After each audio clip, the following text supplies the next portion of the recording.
Before we start our story, if you are new to my channel, please subscribe and don't forget to like the videos so that you're always updated on my new uploaded videos.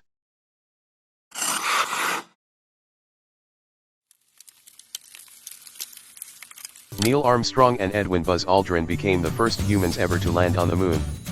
On July 20, 1969, American astronauts Neil Armstrong, 1930 to 2012, and Edwin Buzz Aldrin, 1930, became the first humans to walk on the moon. The final manned lunar mission, Apollo 17, took place in 1972.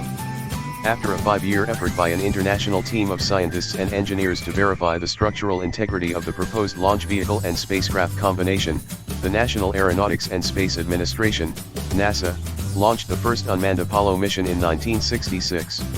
Then, on January 27, 1967, disaster struck when a fire broke out at Kennedy Space Center in Cape Canaveral, Florida, during a manned launchpad test of the Apollo spacecraft and Saturn rocket.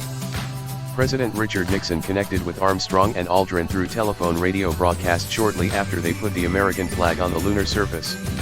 Despite the setback, NASA and its hundreds of employees forged ahead, and the first human Apollo mission, Apollo 7, orbited Earth in October 1968, successfully testing many of the advanced technologies needed for a moon journey and landing. In December of the same year, Apollo 8 carried 3 astronauts to the far side of the moon and back, and Apollo 9 tested the lunar module for the first time while in Earth orbit in March 1969. The 3 Apollo 10 astronauts flew the first entire Apollo spacecraft around the moon in May of that year, in preparation for the scheduled July landing mission. On July 19, Apollo 11 entered lunar orbit after traveling 240,000 miles in 76 hours. On December 14, 1972, astronauts Eugene Cernan, 1934 to 2017, and Harrison Schmitt, 1935, of the Apollo 17 mission became the final men to walk on the moon. Neil Armstrong's story. On July 20, 1969, American astronaut Neil Armstrong stepped off the lunar landing module Eagle to become the first human to walk on the moon's surface. Astronaut, military pilot, and educator, to name a few. Neil Armstrong created history on July 20, 1969, when he became the first man to walk on the moon. A few years later, Armstrong joined the National Advisory Committee for Aeronautics, NACA, which subsequently became the National Aeronautics and Space Administration, NASA.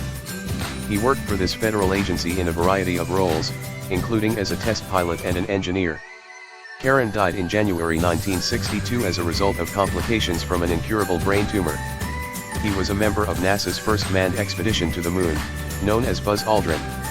On July 20, 1969, Armstrong, the mission's commander, piloted the lunar module to the moon's surface with Buzz Aldrin aboard. Collins spent the entire time aboard the command module. Armstrong stepped out of the lunar module at 10:56 p.m. As he took his iconic first step on the moon, he stated, "That's one modest step for man, one great leap for mankind." Armstrong and Aldrin collected samples and conducted tests for nearly 2.5 hours. The Apollo 11 spacecraft landed in the Pacific Ocean west of Hawaii on July 24, 1969. Armstrong was honored with various medals, including the Medal of Freedom and the Congressional Space Medal of Honor, for his services. Armstrong stayed with NASA until 1971, when he was promoted to Deputy Associate Administrator for Aeronautics. Armstrong spent 8 years at the university. In 1986, Armstrong served as Vice Chairman of the Presidential Commission on the Space Shuttle Challenger disaster, providing a helping hand at a difficult time. The Challenger's explosion on January 28, 1986, killed the crew, including schoolteacher Krista McAuliffe, according to the inquiry. Despite being one of history's most famous astronauts, Armstrong has generally avoided the spotlight. "It's a magnificent surface in that sunshine," he told interviewer Ed Bradley about the moon. Hansen interviewed Armstrong, his family, as well as his friends and associates.